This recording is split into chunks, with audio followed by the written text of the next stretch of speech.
Welcome back to part 2, everyone. Hi, my name is Priscilla. And I'm Sydney. And we are two best friends. Who talk about everything. All the time. So you can too. I am a screenwriter and a Sagittarius, and I use she, her pronouns. I am also French Colombian. I'm an immigrant. I am a Taurus and a performer and and I use she, her pronouns, and I am a first generation Caribbean American. And this is part 2 of our relationship talk. If you haven't watched part 1 yet, I highly suggest that you do. Part 2, here we are on the cliffhanger. My best friend putting me through the worst exercise that I know. This is so fun. Like, what is she talking about? I hate it here. If you just finished the first episode, where we're leaving off at is you feeling deeply uncomfortable. I was asking you what it would take to like reframe the idea of you having non-negotiables, of you actually having things that you want out of your search for a partner. Because I do not believe you that you don't want partnership. I don't believe you. No, I think it's a true, that being my conclusion ever is a true form of control. Yeah. I'm like, okay, well then whatever. Then no. Yeah. So I made an analogy of like we're in a world like the movie Gattaca, and like there's a scientist there, and the scientist is asking you to design your, the partner that you'd like. That feels inorganic, let's say. And now the thought of doing that for her career sounds easy, not easy, but like lit and much more of an organic process, because these are things I was just gonna openly say sueños. These are like dreams and visions that have been living in your brain for a while anyway. So yes, and they do feel like visions. They also don't feel mine. Like it feels like they feel, again, because I do believe in like spirituality and connection, they feel like ideas that are coming from above that then I just have to like make tangibly manifest. I've had so many different flashes. I meet anyone and I'm like, do you know what I mean? Like, yes, I literally, yes, I have lived like this literally, experience. like, and I've had to be like, we don't know them. I can imagine worlds of any person who comes along my way who feels like at a certain caliber, I suppose. I get so curious about it that I'll chase it, and then I'll wake up and be like, oh no. Not always. I've gotten a lot better at that. I'm very sorry if you've been subjected to that. But that's the other thing, like, nothing to be sorry for. It's part of life. Yeah. Well, this is a little. I know. So this is exactly where I hate this. But why? What do you hate about this? And then I will ask my second question. I think what I hate, a new thought for me is that like it feels so useless. Like every other list that I have feels like I literally wake up to be like, all right, these are the 10 fucking items on my list today. I need to get through this before my head hits the pillow tonight. Okay, but the comfort in that list is that there is no variance.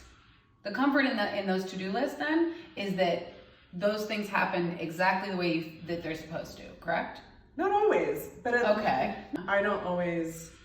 I mean, I'm a very proactive person, but I'm not like a machine. So, and I do leave things, like I think about this in terms of the gym, so I like lift weights, right? Like if there's anything that like being so regimented in the gym has taught me, is to like go with the flow of my body.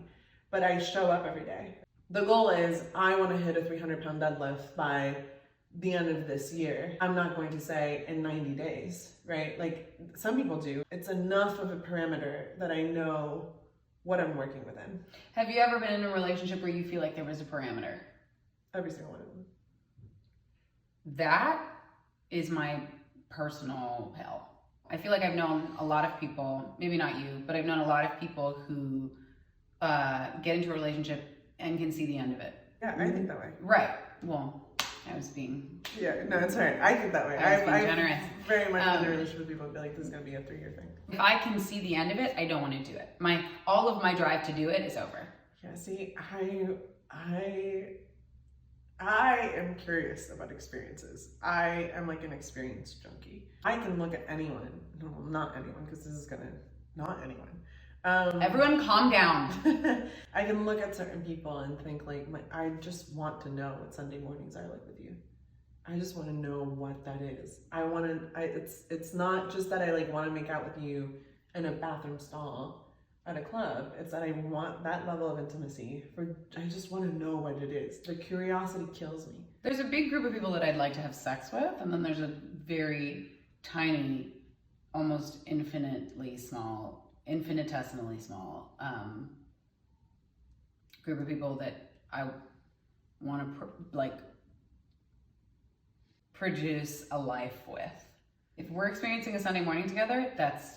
No, I think that is most people. I think that Not that is necessarily. like, well, I don't know. I just feel like that's why I get called like reckless, because it's like we experience Sunday morning together. I'm like, okay. You're like, yeah, but I would do that with everyone. I similarly only know how to have like deeply intimate, intense conversations, so I have to watch who I have them with. We share that. We definitely share that. I think that like I have an ability to create intimacy. Same. And that is also, my followers know me really well. Someone who had read my chart a couple months ago sent me this meme this morning that was like, because you let them read your chart? yeah. And she had sent me this meme this morning that was like, when you know how to create intimacy, Y'all won't be reading my chart. yes, we know. And then she's like, why don't people DM me?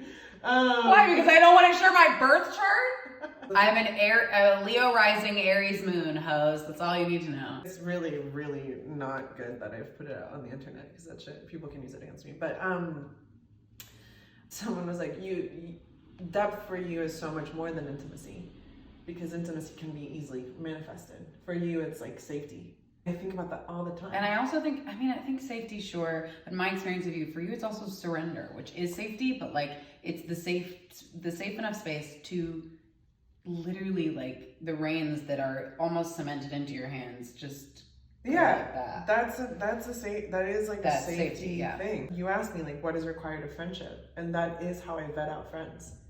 I can hold space for anybody. Mm-hmm. I know this, and I have an ability to make anyone feel safe. If you can't return that, I'm not judging you. You're just not a friend. It's something that I take so seriously, because I don't, and again, because I have scripts ready for almost every, like I sort of grew up in the public eye, and so I know how to talk about myself really well. Not in this episode, but I think that I have cemented sort of in stone things that people have never thought about. And so people will confuse that with intimacy, when for me it's like, no, I'm so sorry, I've had to learn how to pass this card around. But for true intimacy, like if I don't trust you with new information or new realizations, you can't hold space. And that is immediately out the window. Okay. What are your other requirements for friendship? I mean, safety, you'd be amazed how many people that weeds out. I don't feel safe with most people. It's like you and the 7 other people in my life. What are your other parameters for friendship? What do the rest of the 7 of us also You're have? endlessly curious. All of you are endlessly curious. You ask rigorous questions. You hold me accountable. You don't let me get away with my shit. Which is what? Another way of saying what? You don't let me control. You're equally as strong in the dynamic. And I also have deep reverence for all of you. If I can't trust your judgment, you're most likely not going to be my friend. If I can't trust to call you when I don't know what my gut is saying, you're not a close friend. Sometimes it shocks me that you endow me with that trust, because I'm a fucking chicho. The only thing that is on my non-negotiable list that is not on there are only 2 things that are on my non-negotiable list that are not on my list for friends, Mm-hmm. which would be, I don't have to be attracted to you to your friend. I have to be attracted to all Can of my you imagine? friends. There is something really beautiful about falling in love with all your friends, because I have. Oh God, that process at the beginning when you're just like, oh my God, yeah, like a friend crush on someone. You're like, I just want to be a friend so bad. I just want to make sure that you think I'm like material enough to be your friend, and then it just happens. It's like the best feeling. And yet, no new friends ever, as well. The parent part and the attractive part don't have to be, but the other 3, That is sort of a requirement. And also, let me just also say about the 5 non-negotiables that I do have. I could have 20, but I've chosen 5 because they're the most important. Mm-hmm. And I think that everything else is a movable feast. A lot of other things I can work around. That said, if you have 2 out of the 5, if you're just like really hot and you know how to unconditionally love, to me, if you're like really hot holistically and you know how to unconditionally love, but you have none of the other 3, you're not a contender. Sorry, baby. There's almost any combination of the 5 that could happen, but you just have to have some iteration of all 5 of those things. And they all have to do in the way that you will relate, in the way that you will be able to show up to this partnership to build the building that we're going to live in. I think the part that's hard for me about this is that, like, I think every partner I've ever had has had some semblance of the things that I've just named, you know? And like, yeah. I don't consider those relationships failures, but like none of them were right either. Yeah, but again, I don't think that the non-negotiables mean that that person is going to be right. Yeah, well, then what? It's a crapshoot anyway. Like. Well, why have goals? Because I can tangibly I can make those things happen. But not everybody thinks like that. You think that way, but that's because you allow yourself to think that way. I have a bunch of goals and I have to get up every day and convince myself that they're even possible. Fair. I have a hard time wanting things out of my career for that reason. Because I'm like, what is the point? It's not going to happen. It's like, it might not happen anyway. It's a crapshoot. I could work for 25 years and it might not happen. Right. The only aspect of my life in which I feel this way about is my romantic relationships. I know. You know. I do know that about you. Yeah, I'm sort of waiting for the right person to, like, I realized this year, like, to make me feel otherwise about that. But how will you recognize them? Yeah, I don't know.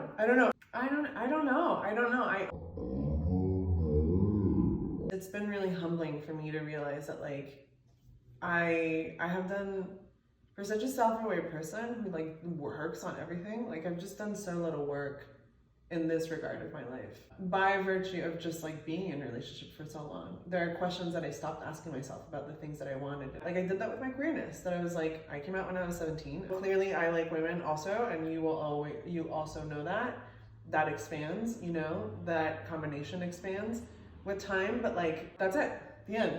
And now I'm like, oh shit, it's not so much like what kind of partner I want to be with, it's like what politic I want to center, you know, what kind of dynamic I want can I be in a relationship with anyone that doesn't center the patriarchy, even if they're themselves are a cis-het man. I'm interested in that. I have literally zero examples of that from my own childhood. So then I'm like, well, what a joke. It's a control thing. I don't really have examples of functional relationships in general. Right.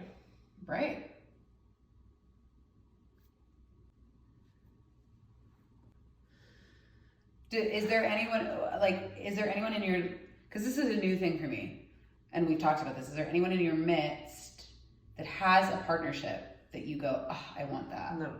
I can think of like 2 or 3. In your life? Yeah, but like recently. Well, I admire that it works for them. I don't think it would work for me. The relationships that I know in my life that are like good and healthy and sound, like, I love that for them. What an amazing dynamic that they have. What a beautiful example of healthy love. I don't think that would work for me. But what do you love about it then? Like, what do you recognize that you love? You just love the way that your friends are being loved? Yeah, and I love their partnership. It's such a healthy, loving, like, partnership. Their communication, their everything. I don't think I could work within that. What's your favorite part about being in a relationship?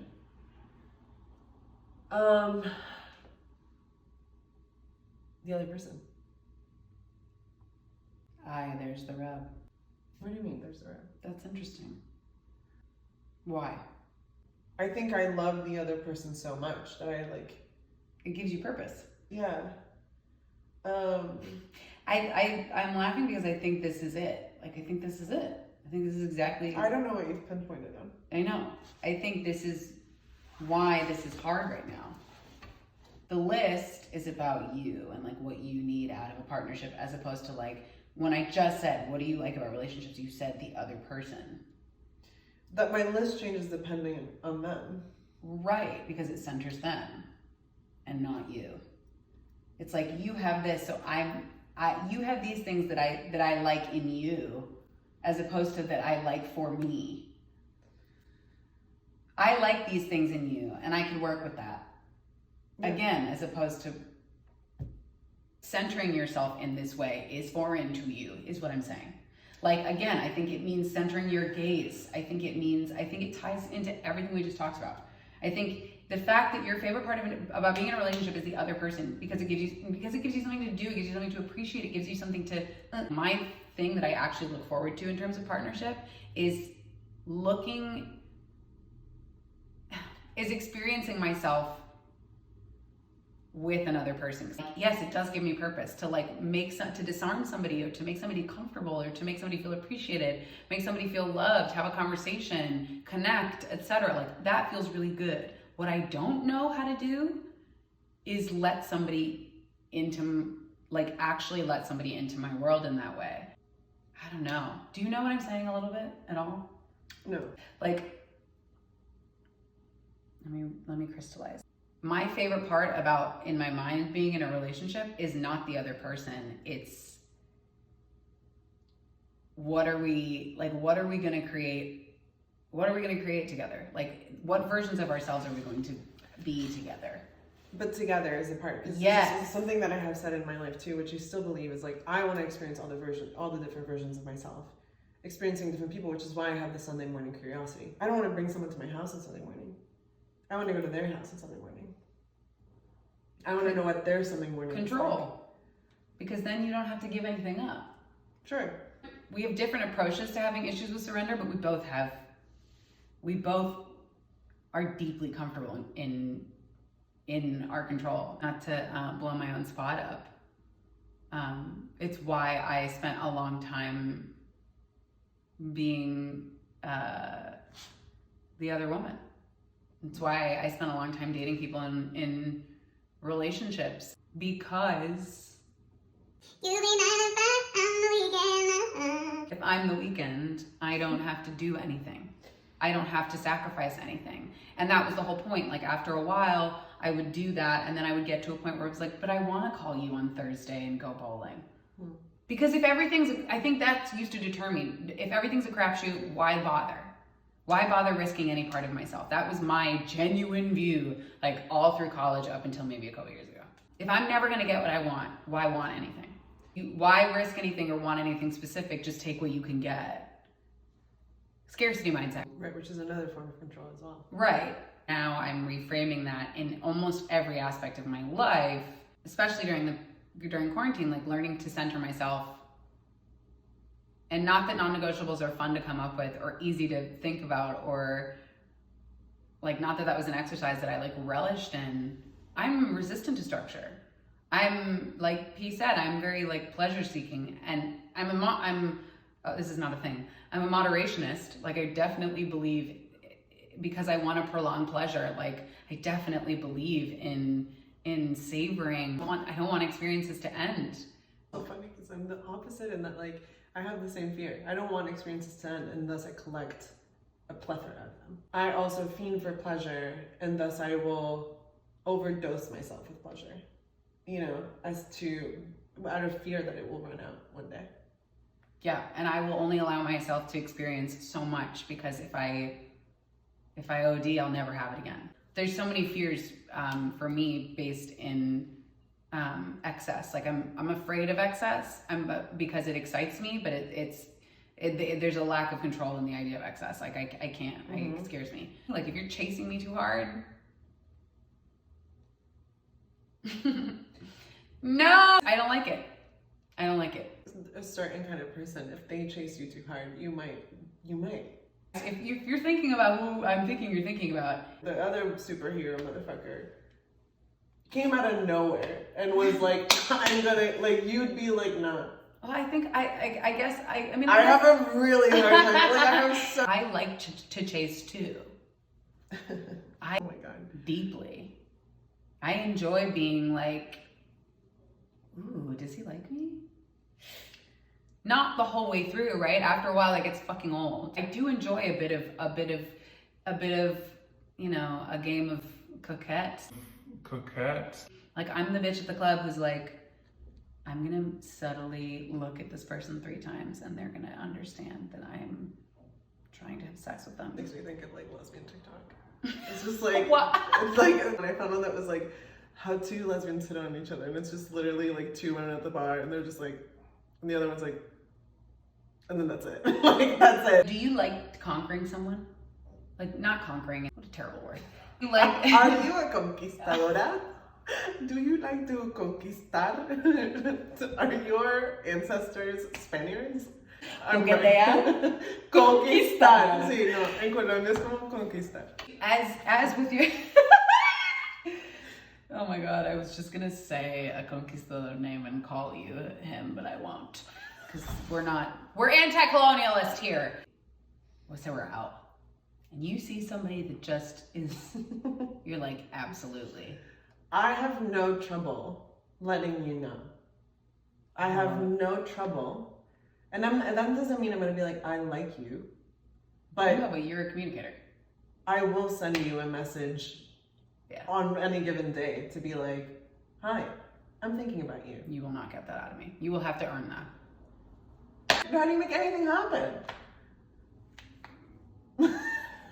Thank you. The answer is I don't make anything happen. No, I do. I mean, I don't know. I do. It just takes long. I can't, oh my god. Like, I don't even know. I can't, oh my god, how annoying. How annoying. Do you like me? Do you not like me? Why are you here? Well, we get to a point. Like, I mean, obviously there's a point where I'm like, okay. Why are you still in my phone? At the beginning, I love it if you don't know whether you can have it or not. Because this shit ain't free. Yeah, but that makes it sound like I just like put out. Like, it's not the same. I'm not saying, we're pro-ho in this bitch. Please put out, get laid. 1000%. Listen. But apparently, I have a Venus and fucking Scorpio, and I'm not easily read, which is wild. And I do, and now that's not wild. You make nary a facial expression. Well, it's also new information as of like, I like have gathered in the last 2 years that it's like, I don't think that I'm as obvious as I think I am. And that has been reflected by every single person. You know what I mean? That's been such a funny thing. To learn that it's like, that is probably why I'm such a communicator, because like, not only was I taught to really not react, again, like power structure is just like stoicism as a power move is a strong thing. There's literally entire philosophies on it, but like, I was just taught to do that. People don't always know if I'm being friendly or if I'm in here, you know? And you'll know. You will absolutely know. We're back. We left off talking about, we were talking about how like, chase. We're talking about chase, we're talking about control, we're talking about, you were asking me like if certain people, because I said I don't like to be chased too hard. Yeah, and I vehemently believe that there are people in our life that if they came after Syd would be like, oh, they're not even in our life, to be honest. I agree. No, the superhero motherfucker is in our life, and if the superhero motherfucker still came out tomorrow and was like, yo, Syd, you'd be like, sure. The superhero motherfucker? Yes. Thor. Oh my god. If Thor showed up at our doorstep, you'd be like, oh yeah, I thought about it yesterday. I literally thought about it yesterday. Yeah. Yes, if Thor was like actively chasing me, I would be like, holy shit. But I also think because like that person is very reserved, so I don't know. I think it's obviously just because like that's the person that I want to be chased by, but I like give and take. And also I have a lot of trauma based around this. You know, if you see somebody that you're like, you're delicious, I'm gonna go try and get you, or I'm into you in some way, you have no problem being like, I think that I'm actually a lot more reserved than I think I am. oh, I would highly disagree with that. You are so communicative that you. Yeah, but like, let's use fucking what's a nickname? Jelly. Let's use Jelly for example. Jelly is his own form of nebula. Like, if it's the Jelly that I think we're talking about, the most recent Jelly, like Jelly. No, like. Oh, like we don't know him? Like you don't know him? I don't know. Okay. Yeah, that's not Jelly. Tulip. Tulip really does. Tulip drives me crazy. I think with Tulip, you're like, why don't you love me? No, literally. Like, Yeah, I don't cannot think understand. Tulip is emotionally unavailable. But I also think that Tulip might think he's out of your league. And I also think that Tulip is aware of all of these things as a result, not purposefully driving you crazy, just you being like, there's something I want, and I've been exerting a certain amount of energy in order to gain control over that, in order to conquistar. Trying to conquistar all the tulips. Let's be very clear. I used to have a very hefty accent. I used to talk like this, okay? So please know that when I'm not trying to be offensive. You're making fun of yourself. I literally used to talk like that. So, Tulip is, like, I think a little taste of the thing that will break you out of your pattern. I think you communicate so much that you betray yourself. Like, I think we talked about this. With Jelly, you gave him all of the answers. With Jelly, you literally...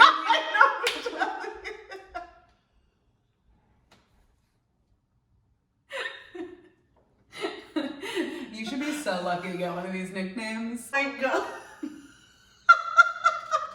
Oh my God, I thought you were talking about the one. No. Oh my God, that's amazing. Oh my God, yes. But Jelly blew up my phone, and I didn't like that. I remember at first when Jelly first came onto the map. Jelly But this was the whole point. This is the whole point. We met Jelly, and Jelly was on and popping on P, and P was like, I could never. And then literally a month went by, and she was like, I might love them. And I was like, excuse me? And then we had a conversation halfway through where she was like, I need you to be Team Jelly. And I was like, I will never be Team Jelly. I think you, with Jelly, because there was a level of controlled comfort, you were like, here's how I feel, here's what you've done, here's how it could be perceived by me, here's how I'm perceiving it, here's how I would like you to act in the future. Like literally a step by step. Yeah, like feeding them on control. Feeding them really incredible answers and like clues into how to not even just how to love you, but how to approach you. I think that once you reach a certain threshold, like once the door's open, that's something we're still learning. Once the door's open, the door's open. Yeah. You just have to have the key. And I think with me, you have to pry. The door is like rusted shut, and you have to like pry and apply WD-40 and like scrub and like knock a couple times, and then you gotta like maybe blow it down. So you're saying you need someone who's going to be persistent enough to get the door open, but not overwhelm you with their persistence. Yeah. And fulfill all the other things that you talked about earlier. And that might be a flaw in my design, and I am sort of getting used to the idea that you can't really it is incremental. It can't just be like zero. This is what I'm saying, and then like, you wouldn't meet someone and then be like, well, let's elope and just like figure. Do you know what I mean? You also wouldn't be like, someone was like, move into my house tomorrow. Come on, That is so different. You're the woman of my dreams. Just move in. How long have I known this person? 24 hours. Unbelievably no. Like, I can say that right now. But if Thor or if Spider-Man came through and we had 24 hours to get to know each other, and then at the end of that 24, like I'm clutching my proverbial pearls, wow.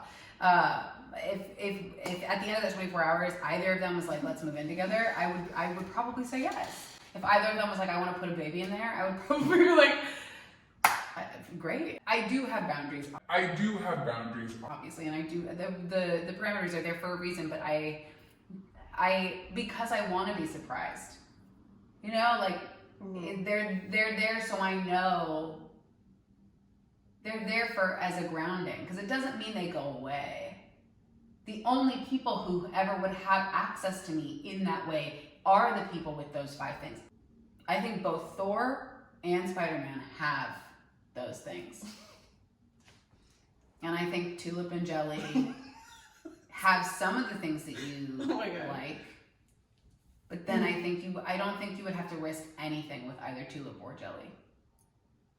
Like, I don't think either of those people would be a challenge for you. Challenge you to be a better version of yourself. Challenge them to be a better version of themselves. And I don't think either of those presences would do that for you. Like you said, like a form of control is being so communicative. Yeah, well, I just have to I just flood you with, I mean, I know, I listen to Brenner Brown, you know, but it's like, no, I'm saying, And I don't. I should. I bought her a whole audiobook. She still hasn't listened to it. You did? Yeah, exactly. My sponsor the other day was like, I just don't think you're ready. Like, I just don't think you're ready to, like, the amount of control required to be surrendered is tantamount. And like, I don't think you're ready for that. And Which renders you, which we learned recently, emotionally unavailable. Oh my God, someone called me emotionally unavailable for the first time in my life the other day. But I don't think because it's the first time I've been emotionally unavailable. I think it's the first time someone's had said it to you. Yeah, the courage to be like, you're emotionally unavailable. Maybe I don't want partnership. You know what I'm saying? Like that's like where I go to. I do not believe you that you don't want partnership. I don't believe you. No, I think it's a true, that being my conclusion ever is a true form of control. Yes.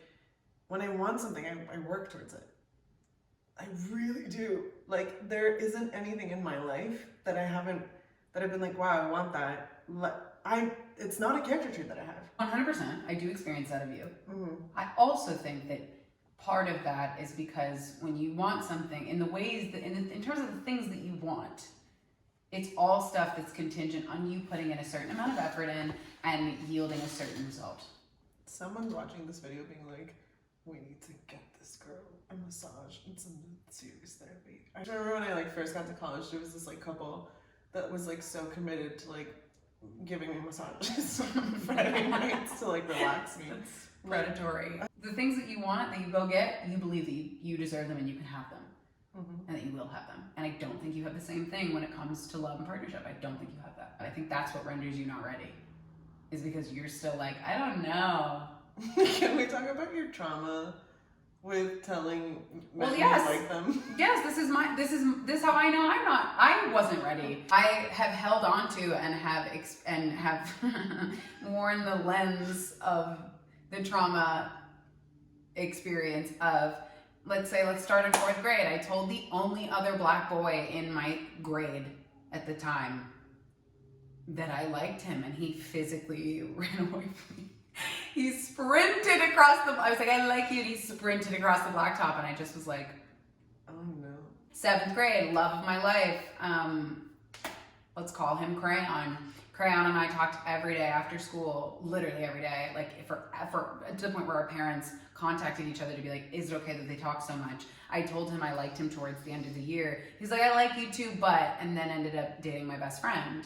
And just because I take lovers doesn't mean I don't experience love. I have been in love, but I have been in very one-sided love. I have experienced unrequited love most of all. And that, as a result, is a pain that I don't really want to feel again. So, yeah. If surrender means loving somebody who doesn't love me, output, every single time something like that happens, the door gets harder and harder to open. I have begun to accept what's going on here inside of myself as lovable, as there is infinite potential for me to experience love and to give love, and as opposed to hoarding it or doling it out so that I don't ever have to risk it. Because I do believe that love is not a renewable resource in the sense that if you are giving better quality or more, bigger quantity, you are losing something. If I love you, there's very few things you could do to fuck that up.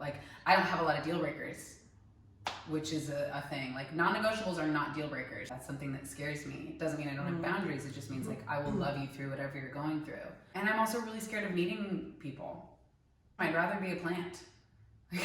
As if plants don't need other beings, but if I have to rely on you to love me, or if I have to rely on you, it means I have to communicate my expectations, and that means I have to have some. And then that means that I risk getting disappointed and I risk somebody playing with me. So that's been my exploration of that. I'm healing little 4th grade Sydney, who was like, oh, don't tell them you like them. If you tell them you like them, they will run away.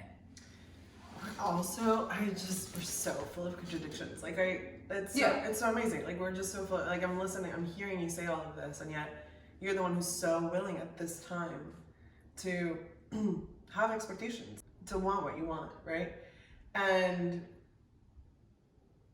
it sounds like I'm not, and yet I'm the one who's so open, do you know what I mean, to experience in general. I think that that's very interesting. So where do you think you're landing now? You're not gonna like it. It just makes me feel like I am clearly not ready to be in I a don't think, relationship. I think that's truer than I'm just gonna be alone forever. I don't think I'm ready to be in a relationship. How's that make you feel? I don't know. I don't know. It makes me panic. I have fears of like missing out on my father, right? Like I have fear. I have older parents, and so I have fears. I have fears of if I do have kids, I have fear of them missing out on my dad. Like I'm jealous of the way that my father gets to be a grandfather at the moment. I've been so estranged from my family that even just like picturing that, like picturing any of that unity has always felt so useless, honestly useless. It makes me feel...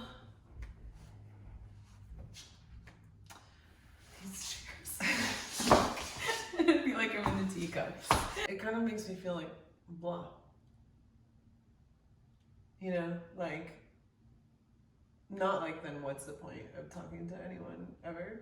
Because I clearly have very meaningful friendships. Yeah, oh my god, and also, let's remember that like 3 months ago, the biggest complaint from Priscilla was that there was quote unquote nobody in her phone. That never, for context, that just had never happened. And I was like, oh. Those 3 months were great. It was right there. I had to do it. Except for fucking 2. But there's always someone in your phone. What are you? No, you and I have very different fucking definitions of in my phone. But people want to be in your phone. You just don't want people in your phone. It's different. Right, I only want specific people in my phone, and those people are never in my phone. And the people that are in my phone, I'm like... That just makes me feel like... So... like, I don't love that for me. But also, it's very true. I just don't want a relationship. What do you think that is? I think I want what I want. I think I want my career so badly. Is your career tied to self-worth? Oh, what's that 1,000%? Yeah, and I recognize that, and I think I have been working on that. Another part of me doesn't care. For now, it's fine. For now, I feel fine about that. I feel fine about that for you too. Yeah. What I wish for you, just like what you wish for me, is not a perfect love, because that doesn't exist. Not the perfect partner. I wish for you to become the perfect partner to yourself, so that you're able to pinpoint. But that's the thing. I think that this year more than ever, I've like become more. I used to be unable to spend any time alone ever. I know, but and then you go deeper. Spending time alone is the first half of it. Getting used to being alone is the first half of it. The second half of it is actually enjoying it. The second half of it is like, right, and that's what we talked about. Like, you're learning to do that now. I think I'm pretty okay at it. For the first time, like having to include someone feels like I don't want to do that.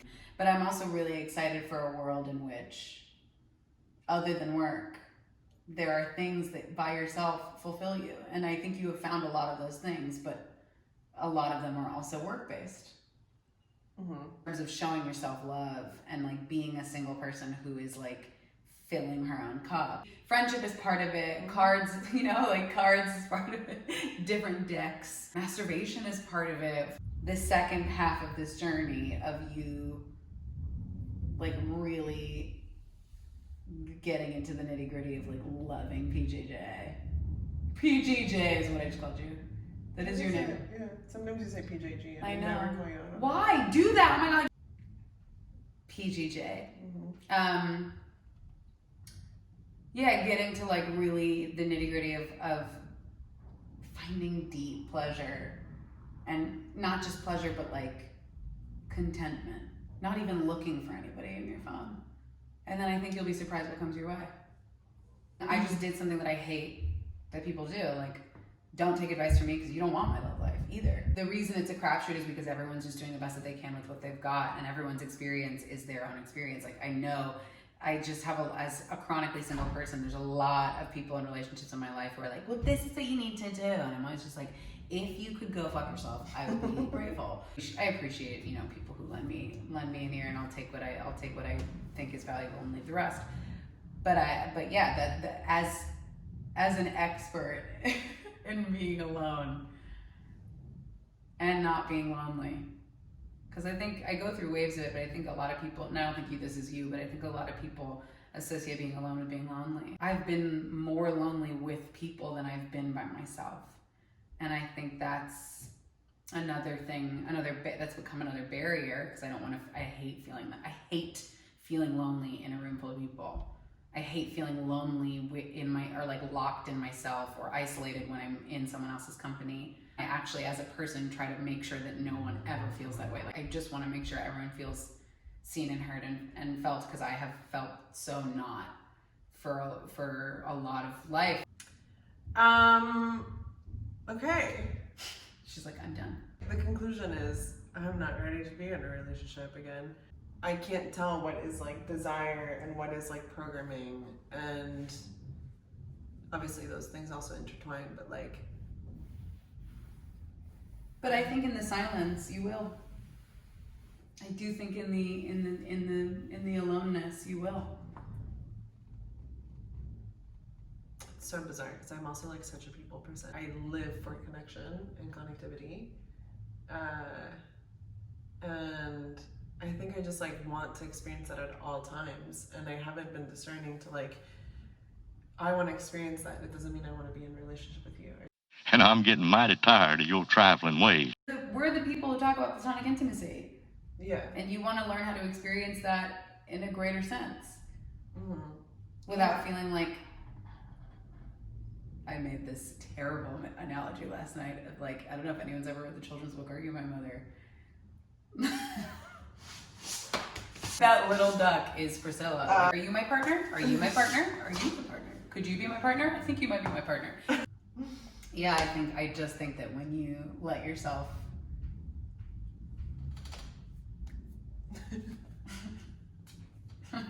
whenever we talk about relationships, Priscilla, like, I hate it. and I'm always just like, fix your face, fix yourself. I'm learning that I'm maybe transitioning out of this very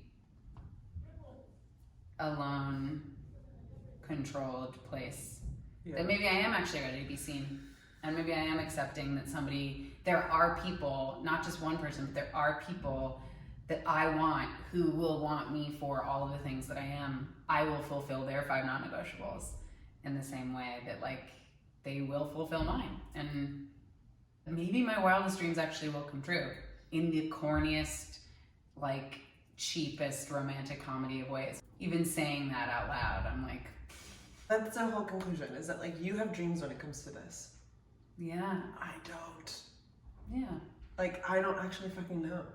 I have I have some, but even those feel so stupid sometimes. Like, not real.